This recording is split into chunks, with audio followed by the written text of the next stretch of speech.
Hello students, welcome to education insights. बच्चों, आज हम एनालिसिस करेंगे आरबीएससी ने अकाउंटेंसी का जो भी ब्लूप्रिंट दिया है उसको लेकर कि इस बार कितने क्वेश्चंस आएंगे, कितने कितने नंबर के क्वेश्चन आने वाले हैं, किस टॉपिक में से कितने नंबर का क्वेश्चन बनेगा। क्योंकि आप लोग जो तैयारी कर रहे हो, क्या वो तैयारी सही डायरेक्शन में है?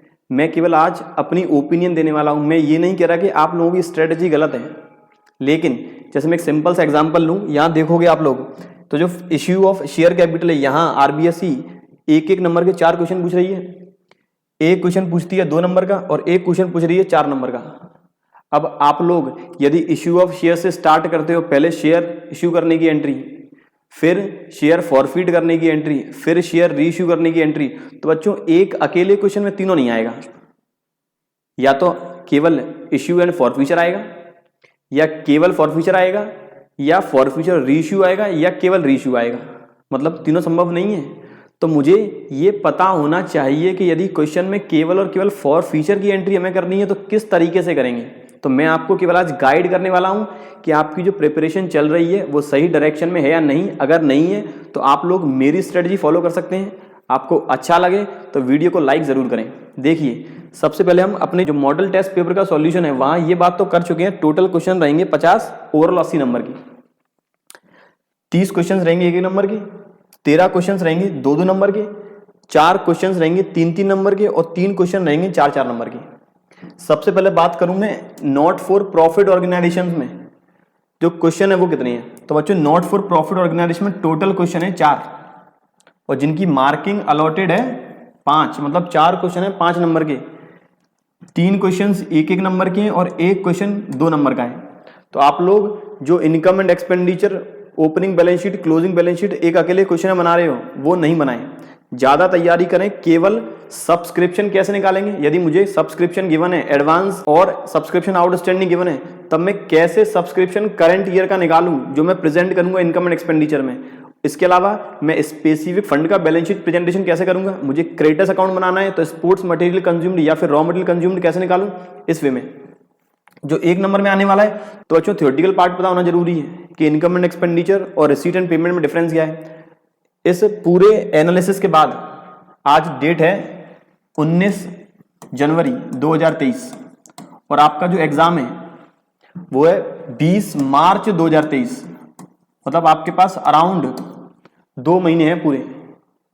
तो आज 19 तारीख है, मेरी पॉसिबिलिटी 20 या फिर 21 जनवरी से हम क्रैश कोर्स स्टार्ट करेंगे। मैं आपको बताऊंगा किस टॉपिक में से किस तरह के क्वेश्चंस आ सकते हैं। मैं वापस डिस्क्लेमर दे रहा हूं, मेरा केवल ओपिनियन है, मेरा केवल एक गाइडेंस है। मैं ये नहीं कहूंगा यही क्वेश्चन आएगा। आप लोगों को अच्छा लगे तभी अप्लाई करें।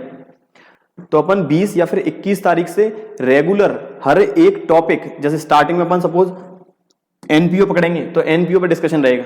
लेकिन पहले बात कर लें ओवरऑल इस अपनी पूरे एनालिसिस की। अगला टॉपिक है बेसिक कॉन्सेप्ट। इसमें एक क्वेश्चन 3 नंबर के और 2 नंबर का केवल एक क्वेश्चन है। टोटल क्वेश्चन रहेंगे 4। तो बेसिक कॉन्सेप्ट है मेरा इंटरेस्ट ऑन कैपिटल की कैलकुलेशन, ड्राइंग की कैलकुलेशन, या फिर केवल P&L एप्रोप्रिएशन अकाउंट बनाना, उसमें केवल 1 या 2 एडजस्टमेंट के साथ। थियोरेटिकल वे में बात करूं पार्टनरशिप की डेफिनेशन, या फिर पार्टनरशिप के टाइप, पार्टनरशिप में मिनिमम और maximum number of limit partners की कितनी रहती है, ये सभी। तीसरा जो टॉपिक है वो change in PSR and admission. इस चैप्टर ने सारी वैरायटीज कवर की हुई हैं। 10 नंबर का है, 1 नंबर का एक क्वेश्चन, 2 नंबर का एक, 3 नंबर का एक, 4 नंबर का एक।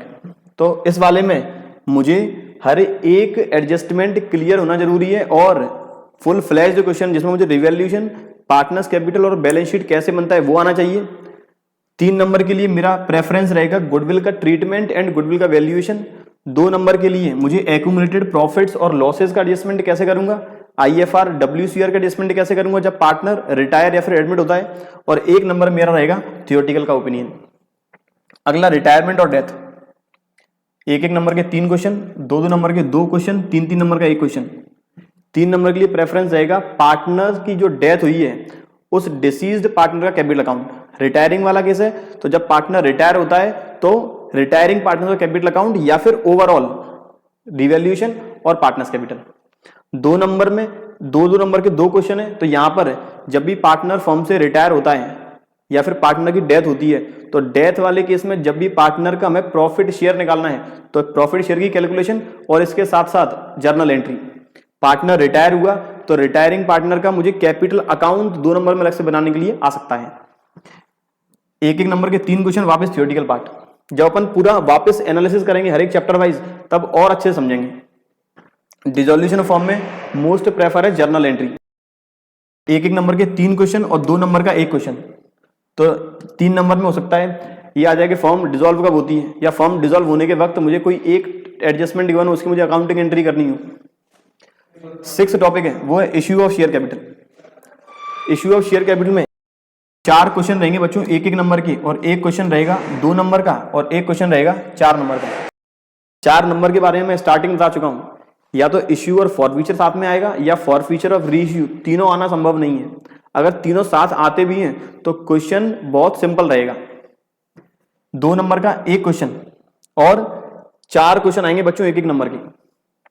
Issue and redemption of debentures में ये टॉपिक काफी बड़ा है, लेकिन टॉपिक में देखोगे तो ओवरऑल मार्क्स कवर करने 15, मतलब हाईएस्ट इसी टॉपिक के अंदर कवर हो रहे हैं। 4 क्वेश्चंस एक एक नंबर के, 2 क्वेश्चंस 2 नंबर की, 3 नंबर का 1 क्वेश्चन और 4 नंबर का 1।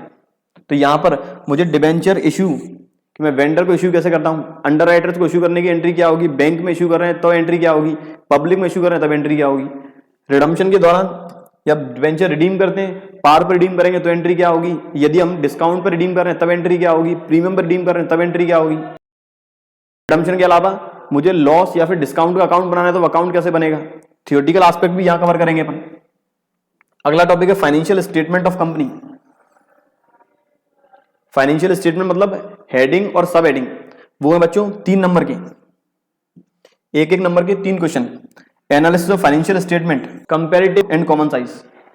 केवल यहां देखोगे तो 2 नंबर का 1 क्वेश्चन है, तो कैश जो कॉमन साइज और कंपैरेटिव है यहां पर क्वेश्चन काफी इजी रहेगा कैलकुलेशन के लिए। 2 नंबर है, 2 नंबर के लिए बोर्ड हमेशा टाइम एलोकेशन के हिसाब से ही क्वेश्चन देता है। मुझे टोटल 180 मिनट मिलने वाली है 80 नंबर के पेपर के लिए, तो मतलब 1 नंबर का क्वेश्चन करने के लिए मेरे पास है 2.25 मिनट्स, तो 2 नंबर क्वेश्चन करने के लिए 4.50 मिनट्स, तो मुझे कहीं ना कहीं 4.5 मिनट में वो क्वेश्चन करना है।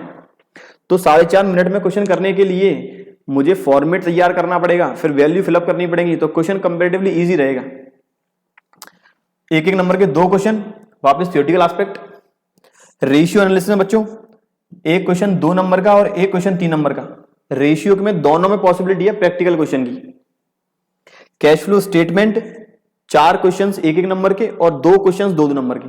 तो यहां पर फुल फ्लैश्ड क्वेश्चन नहीं आएगा, यहां पर हमें किसी एक पर्टिकुलर एक्टिविटी से रिलेटेड ही आइटम्स गिवन होंगे, या फिर मुझे कैश फ्लो स्टेटमेंट के अंदर कोई एक पर्टिकुलर आइटम जैसे मशीनरी है वही गिवन हो, मशीनरी के सेल परचेज के ट्रांजैक्शन गिवन हो, तो वहां कह दे मशीनरी अकाउंट स्पेसिफिक बना दो और उसका फिर कैश फ्लो स्टेटमेंट में क्या प्रेजेंटेशन रहेगा वो मुझे निकालना हो। तो बच्चों इस तरह से आप देखोगे तो एनपीए वाला चैप्टर 5 नंबर का है। जो मेरी पार्टनरशिप है, partnership basic concept 5 number, change in PSR 10, retirement 10, dissolution 5, तो पार्टनरशिप मेरी ये टोटल हो गई 30 नंबर की। कंपनी में इश्यू ऑफ शेयर कैपिटल 10 और रिडम्पशन ऑफ डिबेंचर 15, ये हो गया total 25 number. Financial statement company के 3 number, analysis of financial statement 4, ratio analysis 5 और कैश फ्लो स्टेटमेंट 8। तो मुझे हर एक चैप्टर में जो थियोरेटिकल पोर्शन है 30 नंबर के एक एक नंबर के क्वेश्चन है, तो यहां पर थियोरेटिकल पार्ट की संभावना ज्यादा है, तो मुझे डीपली डिस्कशन करना होगा हर एक चैप्टर का। तो बच्चों हम आज तारीख है 19 जनवरी, 20 या फिर 21 जनवरी से डेली हर एक टॉपिक वाइज किस टॉपिक में से किस तरह के क्वेश्चंस ज्यादा आ सकते हैं, जो भी इंपोर्टेंट क्वेश्चंस आएंगे वो आपको मैं बताऊंगा, और आपको किस तरीके से उससे और रिलेटेड क्वेश्चंस कैसे तैयार करने हैं। इसके साथ साथ हर एक टॉपिक में एक मास्टर क्वेश्चन क्यों, ताकि मैं एक क्वेश्चन करूं और मेरा पूरा टॉपिक हो जाए सॉल्व। लेकिन मास्टर क्वेश्चन उस टॉपिकली फेवरेबल ज्यादा रहेगा जिसमें से एक पूरा कॉम्प्रिहेंसिव या फिर पूरा फुल फ्लैश्ड क्वेश्चन आने वाला है। तो बच्चों ये था आज का मेरा ओवरऑल एनालिसिस, उम्मीद है आपको पूरा एनालिसिस समझ में आया होगा। तो हम जो अपना टारगेट है 20 मार्च मेरा फाइनल एग्जाम डेट, उसके लिए तैयारी करने वाले हैं 1 या 2 दिन के बाद स्टार्ट। तो फर्दर अपडेट मैं आपको बहुत जल्दी देने वाला हूं। ऐसे ही और वीडियोस देखने के लिए और नॉलेज गेन करने के लिए मेरे यूट्यूब चैनल एजुकेशन इनसाइट्स को सब्सक्राइब जरूर करें। तब तक के लिए थैंक यू।